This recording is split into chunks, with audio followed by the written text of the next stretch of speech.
See, it's an interesting fact. You don't have to have some fancy salad dressing to make a salad perfect. In my opinion, all you need is a really good quality olive oil. I'm using the all-rounder olive oil. Now, this is really good. It's got a lovely flavour. It's fruity, but also you can use it with white meats, pasta.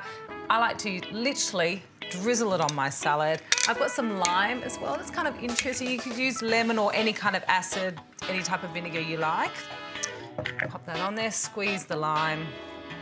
And you do need a little salt and pepper. I know Adrian would be happy about that, so a little bit of good quality sea salt, some ground pepper. Now this is the perfect salad. I've got my squeaky gate olive oil. It's fresh, clean and delicious.